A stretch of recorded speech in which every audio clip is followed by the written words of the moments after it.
Across the NFL, we are witnessing one of the most wide-open years in recent memory. Teams that were projected to do alright are doing amazing, and teams that are typically towards the top of the league are struggling to find consistency. The Bills and Chiefs are behind the Broncos and Patriots in their respective divisions. The Lions and Ravens are behind the Bears and Steelers. Right now, Daniel Jones and the Colts currently sit at the number 1 seed in the entire conference. With all of that being said, in a game between the on-the-rise Seahawks and a Rams team that has so far been an NFC juggernaut, it was expected to carry the intensity of a mid-season playoff game. And for Seattle, it might have, but in all the worst ways they could have feared. The problem here lies with Sam Darnold, who despite producing weekly fireworks with Jackson Smith-Njigba, struggled and continues to struggle under big moments, becoming what Skip Bayless calls Same Darnold.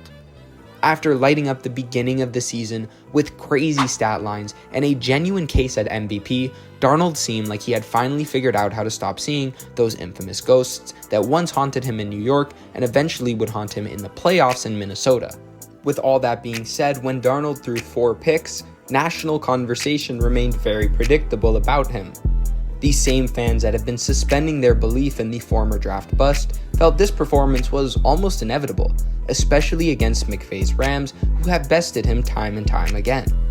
On the other hand, optimistic fans in Seattle look towards the many bright spots that the team showcased all season and continued to demonstrate last Sunday, because in some way, the Seahawks only losing by 2, despite 4 really avoidable turnovers, says a lot about the supporting cast. However, a loss is still a loss, no matter how close the score is. Throughout this video, we aim to highlight Seattle's biggest strengths and weigh our own perspective on how far a Darnold-led team can reasonably go in the playoffs. Firstly, to talk about the Seahawks' new success without mentioning Mike Macdonald, that's criminal. Turning a defense ranked 25th to top of the league, arguably one of the best, within a matter of 2 seasons is a testament to fantastic coaching on every single level. Alongside Ernest Jones and DeMarcus Lawrence, one of my favorite rookies, Nick Emenwari, has been an immediate gadget creatively playing all over the field, largely by design. It is something that I've mentioned countless times on this channel, but the best defenses are built on principles of versatility. When a team can run nickel for the advantage that it has against the pass, while still being able to rush the quarterback and shut down the run game, that is a very scary squad. We have a whole video that is going to be coming soon about this next topic, but against 13 personnel with 3 tight ends, where the Rams have been most successful all season long, the Seahawks managed to stay in nickel and shut down both the pass and the run, unlike any other team has this season. There are a multitude of reasons, but Emenwari is majorly important to that success, and he's been huge in the scheme Seattle is running.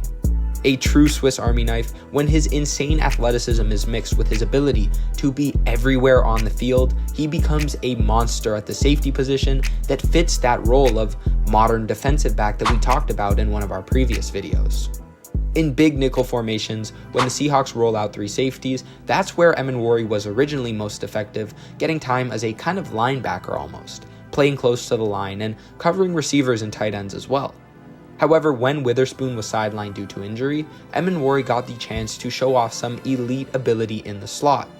He has become one of my favorite players, and as that role gets created more going forward, I cannot wait to see how he succeeds. For whatever reason, I've just always loved nickel defenses that can scheme up their safeties creatively. Positionless defense has become so fun to watch, and the best of the best use it as the chess piece that it has the potential to be. On the offensive side of the ball, to understate just how good JSN has been is a total disservice to someone that has looked like the number 1 receiver in the entire NFL.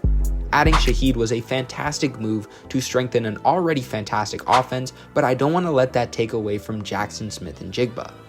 Defenses have tried to scheme against him all season now in a variety of different ways, but his production remains the same against single high or 2 safety shells, zone and man. He has become the ultimate outlier in every single receiving chart. For example, let's take a look at this one that aims to measure efficiency. You don't see JSN? That's because he's all the way over here. Every week there is a new metric that he just smashes out of the park. whether that be, efficiency like we just looked at, separation, whatever it is, his consistency against every single type of defense, whether that be from the slot or as an outside receiver, makes him look less like a rising star and more like the number one receiver in the entire league who just might happen to be 23 years old.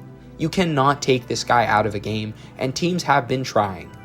The question of if Sam Darnold is supposed to be the guy going forward is so difficult. First of all, McVay has had his number so far. On defense, it just seems like the Rams know how to bring the absolute worst out of Darnold. Football is a game of inches after all, where single decisions and mistakes can have the weight of an entire season attached to them. Seahawks fans know that pretty well. And part of that is why you see record-breaking contracts for quarterbacks year in and year out. What ultimately cannot happen, and what Darnold seems to fall victim to, is a complete inability to adjust past the first mistake. For the first 10 weeks of the season, it seemed like he had. The poor judgment under pressure that had usually plagued Darnold was largely gone. He wasn't absorbing as much sacks, but it seems that whenever rushers made their way close against the Rams, Darnold went back to his old train of thought, trying so hard to avoid the ghost that he put his team in jeopardy with lackluster decision-making that resulted in some serious head-scratchers, including a jump shot, Tebow-esque throw. I don't know, man. That's not what I want to see from a quarterback that was recently in the MVP race. I do want to emphasize, though, that with all of that, the Seahawks only lost by 2 points, and that gives them the unique ability to do what Darnold struggles with most: adjust. There is a lot of time left in the season to build on such an unfortunate moment. They can rally around their quarterback, support him, and give him the confidence to make the throws that he has been making all season. I think the coaching message here that is extremely important is making sure Darnold himself knows that he doesn't have to be a world beater. This is a Seahawks team that can and should rely on all the other pieces involved. Charbonnet and Kenneth Walker are both fantastic runners that the offense can lean on. JSN and Shaheed are playmakers that might not require the league-leading average depth of target that Darnold strives for. On defense, it's a very solid squad all around that has looked fantastic this year. With a pass rush and coverage unit that are constantly outdoing each other, when Darnold assumes the role of a trailblazer that has to outgun offenses like a Joe Burrow or prime Aaron Rodgers, he plays into the hands of his biggest weakness and honestly, as he did in the Rams game, throws away a chance at victory. This is a talented team, and even though Darnold can light up fireworks, which he has now proven to be more than capable of doing, the biggest takeaway from the Rams game is that he has to get more comfortable with punting the football. Obviously, sacks are drive killers, and that's been a problem Darnold has faced for a long time, but sometimes it's better to just take the fourth down and punt instead of forcing something and not only turning over the ball, but giving up great field position and playing yourself out of rhythm and confidence. The defense can be relied on here. As I imagine you have kind of gathered by now, this is not a pessimistic video. There are a lot of positives for Seattle, and the Seahawks have a real chance of competing if Darnold can handle the big lights better, but most importantly, if he can evolve and adjust from last Sunday's setback. Thanks for watching another video here on DNA Sports. If you enjoyed, make sure to like and subscribe. What are your thoughts? Do you think Seattle is a real contender? Let us know in the comments because we love talking football with you guys. See you in the next one.